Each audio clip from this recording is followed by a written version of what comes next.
You're listening to the Bloomberg Sound On podcast. Catch us live weekdays at 1 Eastern on Bloomberg.com, the iHeartRadio app, and the Bloomberg Business app. Or listen on demand wherever you get your podcasts. An interesting week here. First of all, if you weren't watching Bloomberg TV yesterday on Balance of Power, you might not know that Kailey was in front of the federal courthouse when the indictment was dropped, and I suspect you're going to be there again at 4 o'clock tomorrow when the former president arrives. Oh, yes, probably the hours before and after as well for all of the security and people watching that will likely take place just as it did in Miami with the first federal arraignment the President Trump had to go through. So tomorrow will be an interesting day. Of course, when I was standing outside that courthouse, I was scrolling as fast as my thumb could possibly scroll on my phone through a 45-page indictment with these 4 counts, including conspiracy, fraud against the U.S., conspiracy against the right to vote and the right to have one's vote counted.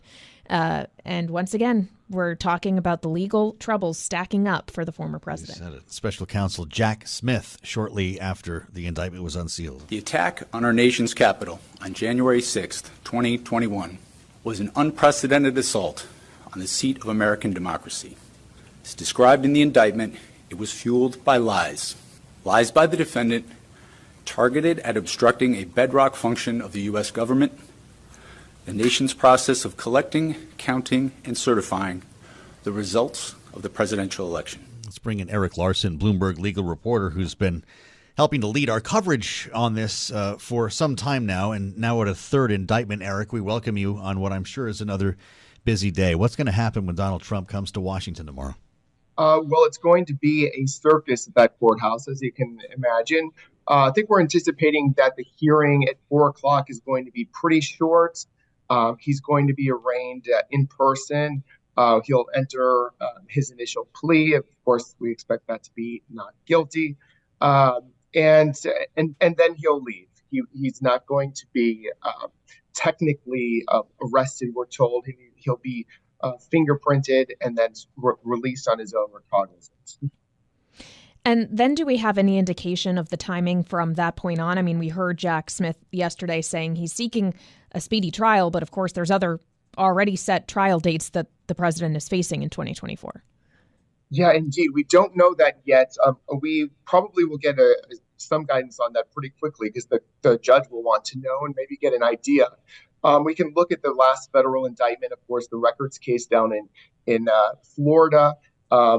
The government ultimately ended up requesting a trial date about 6 months out from when that indictment first hit. Of course, the judge in that case ended up scheduling it further out for May, but it's possible that they could request a trial as soon as 6 months out.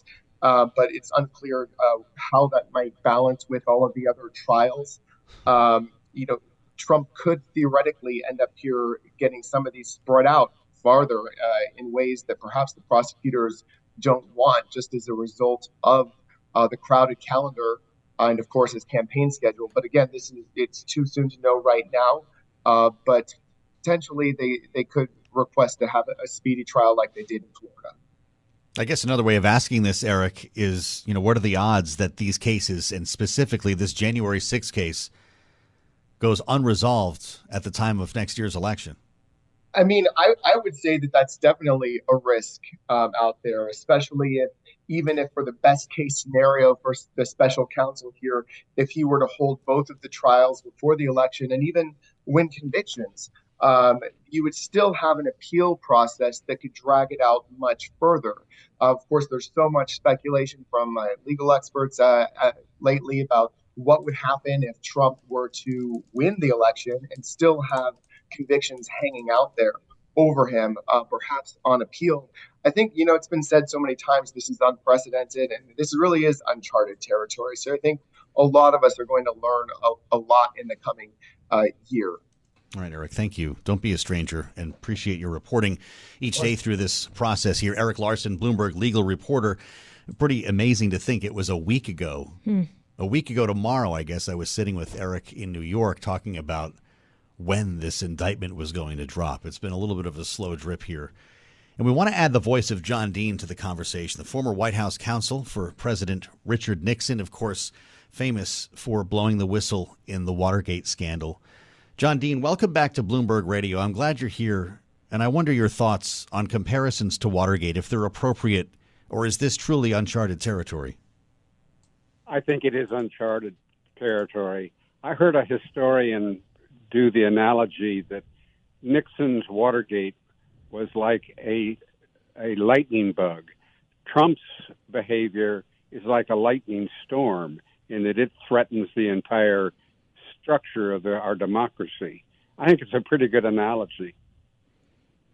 Okay, and when we're talking about this case in particular, because of course this is just one of the indictments that the former president has faced, and in the classified documents case, we heard a lot of people saying that there is a comparison to be made with Watergate because it is not so much about the crime as it is about the cover-up. This case, though, does feel like it's different in that fundamentally it is about the crime, right? Yes, I think that is a good distinction, that there is a parallel with what happened with the effort to erase the tapes. But the underlying crime there of retention of classified information and refusal to return it to the government is very different than Watergate, of course. In fact, all of Trump's behavior is so much different than Nixon's that it almost makes Nixon look good. I mean, it's quite incredible. Well, it's interesting you say that because Donald Trump was a real admirer of Richard Nixon, wasn't he? Absolutely. In fact, they corresponded. Richard Nixon, when Trump owned the New Jersey Generals, used to send plays for them to execute in their games. So it's an odd relationship. Trump wanted Nixon to move into Trump Tower and actually announced that was going to happen when it didn't. Not an unusual thing for Donald Trump to do, but there is a bond between the two, and of course they had the common friend of Roger Stone. It's a good point. And as we're talking about, the two men themselves, it's worth noting that Richard Nixon did resign. And not only is former President Trump in this particular pickle because he didn't want to give up the Oval Office, he is also seeking that office once again. So maybe that's another way in which the historical comparison, there really isn't one. This is someone who is actively running for re-election in 2024. And yet, John, it doesn't seem like any of these cases would actually prohibit him from winning the presidency once again. I just wonder if jail time makes any difference at all in that equation, if you think that might be likely. Well, we've had candidates run from jail. Lyndon LaRouche did, and yes, even did. Historically there's some. But I don't think you could govern from jail. In fact, I don't think that Trump has done anything other than use his run as a defense, and it's pretty effective. He's claiming that the prosecution is trying to disrupt his effort to get reelected. He's using it to try to get delay in the proceedings. I'm not sure it will work, and I'm not sure how long the greater public, notwithstanding his base, will really tolerate his use of the process to try to defeat criminal justice. I don't know. These are the uncharted areas we're in. John Dean, what do you make of the verbiage we're hearing from Donald Trump's legal team? Just today, we heard from his lawyer who was making rounds on all of the networks. John Lauro, for instance, on the Today Show, made the case that this is a First Amendment case. That's going to be their strategy, not to go after what Donald Trump did, but to protect the words that he said. Does that make sense to you? It doesn't, because I think they prepared that defense before they saw the indictment. And the indictment is specifically designed to avoid that defense. They thought that they were going to spring out of his speech at the Ellipse on January 6th and use that, and they didn't. They avoided it. They wrote this indictment to really avoid the First Amendment legal issues. Now, can you do it politically? Of course you can. Yeah. And can you sell it politically? Probably. But it won't work in court. There is no First Amendment defense to this activity. The defense of advice of counsel is the other one they're throwing out there. Mm-hmm. That is possible, but it's a very, very difficult defense. So can we take that one step further then and assume that's why there's no insurrection charge, for instance, that they didn't go after his actions on the actual day of January 6th? That is correct. I think that's clearly what they did. They went for they embrace his exploiting the violence as part of the greater scheme. They note that they state that the reason there was the violence is because of his lies, but they don't charge a crime based on that. Mm-hmm. So it'll be a thread that goes through the trial, but it is not there's not an insurrection charge, there's not a sedition charge. So they've avoided, I think, the First Amendment issues. When we're talking about what charges were and were not there, it's also worth noting that there were 6 co-conspirators referred to in this indictment, not named and not charged. What role do they play here? Why is that significant? Well, it's very significant from an evidentiary standpoint. The evidence of the activities of co-conspirators is not hearsay. What they say is not hearsay. So you can get a lot of evidence in through co-conspirators. But I don't think that they're home free either. I think that those 6 might well be indicted in a separate set of charges. I don't know if it'll be 6 charges. I don't know if there'll be another conspiracy charge. But I don't think that they have gotten through this or leaped these hurdles yet. And I think there's an effort probably to get them to be cooperating witnesses. But we'll see how that plays out. That's one of the unknowns we're still dealing with. We spoke late yesterday. It was actually just moments after the indictment was unsealed with the former Deputy Attorney General Donald Eyre about the chances, the possibility of Donald Trump, if convicted, going to jail, the idea of a former president being locked up. John Dean, here's what he said. It seems to me it's critically important that if this prosecution goes forward and is successful, that Donald Trump ends up in jail. Do you agree with that, or is that just a bridge too far? Well, Erik Holder, former Attorney General, thought it was possible you could make an arrangement with the Bureau of Prisons where he could be incarcerated out of the general population. He's got a Secret Service detail that's attached to him for life. You can't really incarcerate them, but you could indeed work out something where sort of a less than sophisticated Mar-a-Lago house arrest arrangement where he is confined. So it's possible, but it's not easy. And it's not a pleasant thought, but I think that we're premature to address that. I'm not sure. I think the stigma of conviction alone is going to be a burden for the man. All right, John, we only have about a minute left, so kind of quickly, just a yes or no answer. Do you think this former president might take a plea deal? What would that look like? No, it's not in his personality. That was an efficient answer. John, we'd love to be able to reach out to you from time to time, as we didn't even get to the classified documents case, which I would love to ask you about in this prospect of attempting to erase tapes and so forth. Just keep bringing us back to your own life experience, and we thank you for sharing it with us today. Pleasure. I enjoy Bloomberg's work. Thank you, sir. John Dean, the former White House counsel in the Richard Nixon administration, veteran of the Watergate trial. I'm Joe Mathieu in Washington alongside Kailey Leinz. These are historic times we're in, Kailey. It's just incredible as we go from a third indictment to a former president to now a credit downgrade for the U.S. We're going to tackle that next, right? Just another day in paradise. You said it on Bloomberg.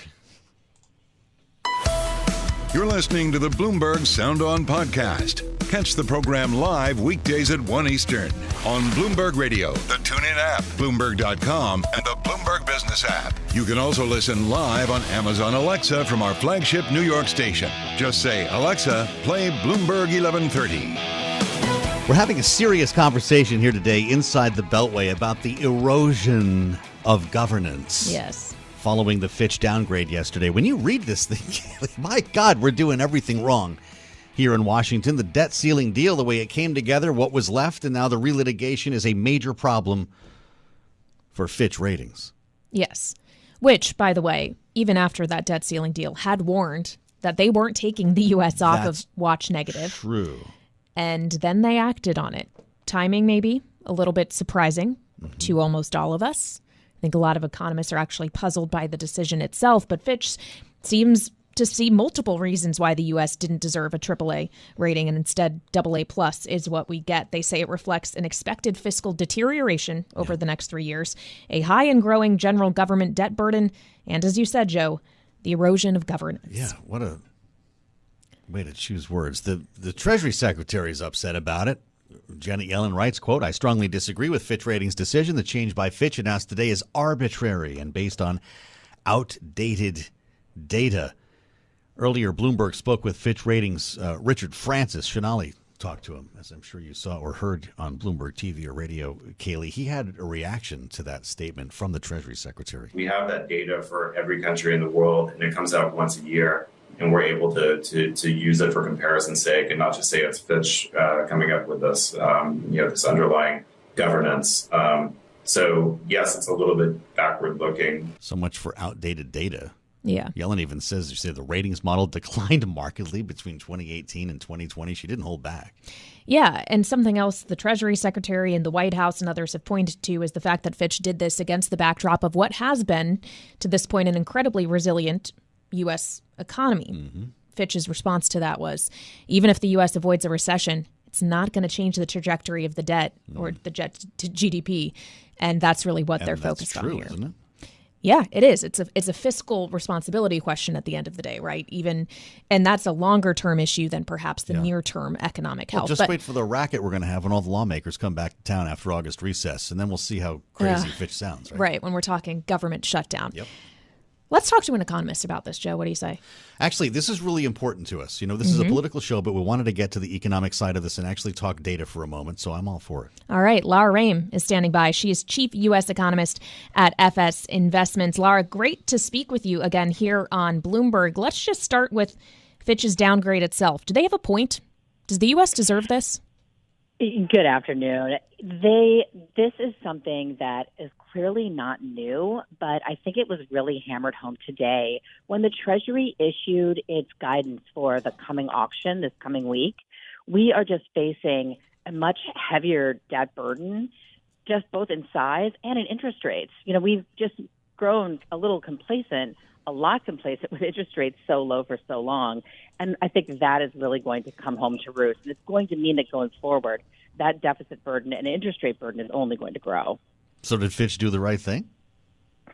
Yeah, I think this had been well broadcast, and I certainly think that it aligns with the statements that we heard from Moody's and the warnings that were given as early as 2011. So right or wrong, I think they're addressing concerns which a lot of us are looking at. From here, the interest rate burden could really crowd out other economic activity. Okay, so Laura, I guess another question is, how much does the rating really matter? Could we see this downgrade ultimately make a difference to credit conditions in the economy, for example? What are the ripple effects? Or is it just kind of a tree falls in the woods and everybody ignores it and move on? I think that today and this week, the focus is much more on data that is probably going to indicate what the Fed is going to do in September. Certainly, the downgrade's not good news. Interestingly, the prior downgrade over a decade ago from Standard & Poor's caused interest rates to fall. Today, they're rising. Yeah. I really think the bigger driver is the strong economic data and what it could possibly imply for another Fed rate hike in September. Okay, so we'll get to the data in just a moment, but is that another way of saying that you don't anticipate that the downgrade affects in any way what the Fed's decision may or may not be come next month? I do not think that the Fed is going to be paying close attention to this downgrade news, especially because it had been telegraphed. I think the timing was a little surprising. Are we going to be in a world where we're talking about rate cuts at some point because of this, or is that wishful thinking? I think that is very far on the time horizon. I had to bring you there. Right now, yeah. And in truth, markets have been trying to price rate cuts into the forward curve, which is downward sloping. And we've seen that for a long time. And to me, so much of the Fed's hawkish rhetoric has been pushing back against those rate cut expectations. The reality is, with inflation where it is, we are very far away from seeing the Fed having the room to cut rates, given where growth and inflation are. Okay, well, let's talk about where growth and inflation are, where the data is. Inflation, obviously, if you're just looking at headline CPI year over year in June, was at 3%. Yes, that's not 2%, but it is on the right path. Then you get data like we got this morning, the ADP July employment print coming in way hotter than expected at 324,000. We had the GDP print last week of 2.4%, also blew past estimates. Is this an economy heading for a soft landing? This is an economy that is really sailing along. It has got a lot of tailwinds, and I think those tailwinds are evaporating, but the positive momentum is hard to deny. I'm looking ahead at the second half of growth, where the second half of the year, where I think growth will be slower.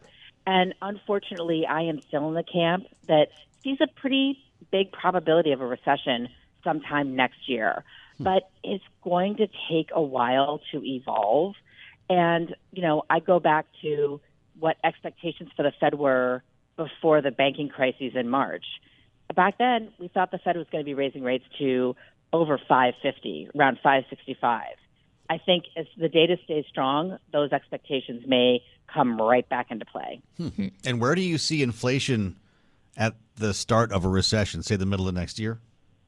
My inflation forecast for the end of this year is 4%, and I think there's a risk it could even be higher than that. Oof. And I think it could take as long as the middle of next year to get inflation back down to 2%. It's going to be a long process. Yeah, that sounds like an incredibly long process because that would be going back the other way. Lara, what do you think causes the reinflationary spike, changes the trajectory we're currently on? You're asking a good question, and I should clarify. I was speaking of core inflation, which I think is going to end the year for. And right now we're about 4.8% there, so I think that takes time to ease. Energy prices have really pulled the headline index down significantly. We've seen those stabilize. So energy may not be the deflationary force that it's been over the past several months. But when we look at some of these, rental price inflation, stickier measures of services inflation, I think it's just a long process for the base effects to work its way out of the data. And for the Fed to get that 2% handle that makes them comfortable to cut rates. Is Fitch going to be the only downgrade we get? I think that is something that we're going to be watching very carefully because the reality is as our deficit has risen significantly, we need to issue a lot more debt. It is going to mean treasury auctions that may be rockier. Long-term interest rates may be more volatile. We've been thinking that the yield curve would steepen, but a lot of analysts are calling for a bull steepening. I've been in the bear steepening camp. I think long-term rates could stay higher for a lot longer than people think. Okay, so it sounds like we all should stay on watch because I think we weren't really on watch for a downgrade. We were all thinking about a Trump indictment yesterday, Joe, and then Fitch caught us by surprise. So I guess stay on high alert and get your rating watch alerts set up on the Bloomberg terminal. Yeah, I mean, I guess we knew we were still on watch, but nobody saw it coming. We kind of thought they had moved on. Yeah. Laura, thanks for joining. Great conversation. We'd love to talk to you again as this all unfolds. Laura Ram, the economist, FS Investments. Joe Biden would not want to hear that conversation. No, probably not, as we're talking about inflation that's still going to be too high and a softening that may come in an election year. Right. But we have to keep in mind that the data could still surprise us. We have a jobs report coming up on Friday. Mm-hmm. Could still show the labor market incredibly resilient or could show that cracks are starting to appear. We're going to have to wait and see. 2 jobs and 2 CPIs between now and the next Fed meeting. Yeah. Interesting. You're listening to the Bloomberg Sound On podcast. Catch us live weekdays at 1 Eastern on Bloomberg.com, the iHeartRadio app, and the Bloomberg Business app. Or listen on demand wherever you get your podcasts. The grand jury is charging Donald Trump with obstruction of an official proceeding, conspiracy to defraud the government, and conspiracy against the right to vote and have one's vote counted. But the Trump legal team says it's not about what the president did, it's about what he said. And this is a First Amendment case. Here's attorney John Lauro, made the rounds this morning in this case on the Today Show. It's criminalizing speech for this reason. What the president saw in the 2020 election was all these irregularities going on. Okay, affidavits, sworn testimony, examples of instances where the rules were changed in the middle of the game. He had every right to comment on that and act politically. In a criminal case, what they would have to show is all of that speech was not entitled to First Amendment protection. Let's reassemble our panel for their take on this. Rick Davis, Bloomberg Politics contributor. Matt Bennett, Executive Vice President at Third Way. How's this hitting you, Rick? Does this hold up in court? Yeah, I first heard this argument last night from Rudy Giuliani. He was like, yes, Donald Trump can say anything he wants to say. In fact, Rudy said he can even lie to the American public, and he's protected by the First Amendment. And that may be the case, but there's a lot more to this indictment than just what Donald Trump said. Donald Trump doesn't have the option to use his power to try and get people to abrogate a proceeding like the counting of electoral votes, like he did with the vice president, or to create a sham bunch of electors like he did in the 6 targeted states. I mean, like, there's a lot going on in this indictment that doesn't have anything to do with what Donald Trump said publicly, but what he actually did to try and thwart the outcome of this election. You mentioned him, Rick. Rudy Giuliani talking about it last night on Newsmax. I don't have any information that he violated any law. What I do have is I would seriously consider indicting them for 18 U.S.C. Section 241 for indicting a man for exercising his right of free speech. That's a conspiracy against rights. All of this commentary, Matt, in the 12 hours that followed this indictment being unsealed, is this real? I mean, anything Rudy Giuliani has said in the last 6 years or so has to be chalked up to fantasy or knowing lies.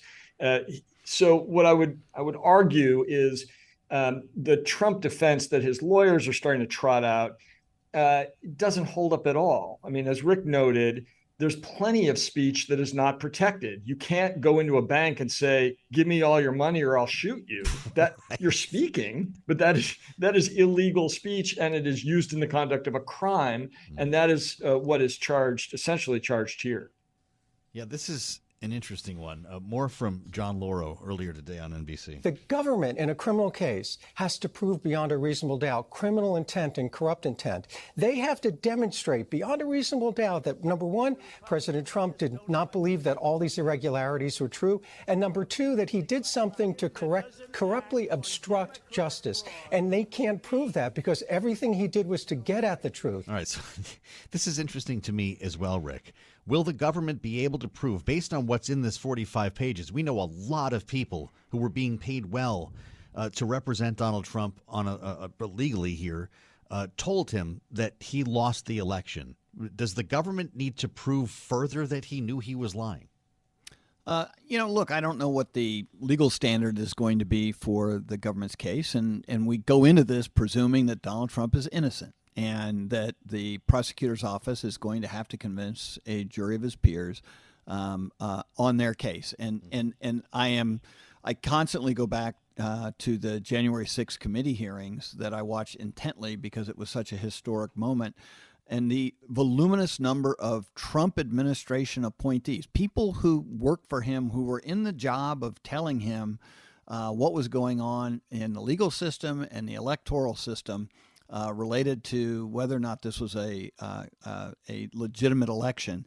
And every one of them, to the person, said that they had told the president absolutely the truth about the outcome of the election. And so how he can then say, well, I pick and chose 3 lawyers who didn't work directly for me, but had these ideas, that they couldn't prove in court 60 different times, but that they disagreed with all the experts in government whose job it is to oversee federal elections in our country. Yeah. And I chose that their truth was better than the truth of my own appointees. I think he's going to have a hard time not looking silly making that argument. Well, I'll tell you what, And you read the indictment here, Matt, in this meeting that Donald Trump had with Mike Pence on the 1st of January, 2021. And he said, "You're too honest," to his vice president. Don't encounters like these, based on notes from people like Mike Pence, make this actually fairly easy to prove? Well, nothing is easy to prove in court of law, but I think it is as solid evidence as you could possibly imagine for his state of mind, Trump's state of mind, and his intent. And it will be devastatingly effective, I think, in front of a jury. You know, Trump's lawyer saying over and over and over that he has to prove these beyond reasonable doubt. Well, yeah, of course, that's true. That's the standard in every criminal case. Right. But that doesn't mean it's impossible. Plenty of criminals are convicted beyond reasonable doubt. And what Jack Smith has put together here in this 45-page indictment is incredibly strong evidence that Trump knew that what he was saying was false. And he's got all kinds of it. He's got the vice president's contemporaneous notes. And then, as we discussed earlier, he's got these unindicted co-conspirators who may well flip. These are not people that provided a lot of or any evidence to the January 6th committee before Congress because they stonewalled. But they can't stonewall Jack Smith. If they try, they're going to jail. And so I think he's going to have plenty of ammunition to bring when this goes to trial. Well, these names are something. Rudy Giuliani, John Eastman, Sidney Powell. Rick, are we going to hear or see indictments for all of them who do not cooperate? Well, I don't know much about how a special prosecutor operates, but a shot across the bow is a unindicted co-conspirator is not a term you want on your masthead. No, there's some history behind it. And the only thing that's worse than that is an indicted co-conspirator. And I suspect that's a conversation you'll have with each one of these characters is that, look, we can indict you or you can be a witness. It's your choice. I'm Joe Mathieu in Washington. This is Bloomberg. You're listening to the Bloomberg Sound On podcast. Catch the program live weekdays at 1 Eastern on Bloomberg Radio, the TuneIn app, Bloomberg.com, and the Bloomberg Business app. You can also listen live on Amazon Alexa from our flagship New York station. Just say, "Alexa, play Bloomberg 1130. It was back in 2019, September of 2019, that the Department of Energy took action, finalizing a controversial rule to ease efficiency standards for light bulbs that came out of the Obama administration. So you know how your light bulbs are like those twisty things now instead of the old incandescent bulbs? I bring this up because it's gone back again. And now the government is beginning enforcement of its ban on most incandescent light bulbs. It starts this week. This was a pet issue for Donald Trump. Like you know how the showers and the faucets are right, and a big thing for light bulbs. The light bulb, those new expensive light bulbs. I said, what happened to the old ones? They're better. They said they were mandated out. I said, why? Nobody could explain why. I said, we're letting them back. The light bulbs are back. Now, they're supposed to save money. They're supposed to save electricity. Right. Cut emissions. Cut emissions by many millions of tons, I guess, of carbon in the next couple of decades. But that doesn't compare with the way they make you look. According to the former president. The light bulb. People said, what's with the light bulb? I said, here's the story. Okay. And I looked at it. The bulb that we're being forced to use, number one to me, most importantly, the light's no good. I always look orange. That's what we're talking about.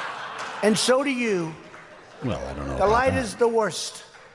So it's a warmer light in the old bulbs. Does this bother you? Do you have filters on the bulbs at home? You know, I'm not sure I've ever taken the time to pay attention. He said it makes you orange, too. The rule finalized last year. By the way, you're not going to go to jail if you're one of those people, and I know some of them have been hoarding the old light bulbs. They are out there. This is actually for the makers and providers, the not companies, the consumers. Not the people. I will say, though, that this is not a bipartisan issue, Joe. As we talk about Washington, Republicans think this might be part of the assault on Americans' home appliances. Well, don't get me started on the gas stoves. And the dishwashers. He's got a routine on that, too. They press the button over and over. Bing, bing. I better leave now. With Kailey Leinz, I'm Joe Mathieu. Thanks for listening to the Sound On podcast. Make sure to subscribe if you haven't already at Apple, Spotify, and anywhere else you get your podcasts. And you can find us live every weekday from Washington, D.C. at 1 p.m. Eastern Time at Bloomberg.com.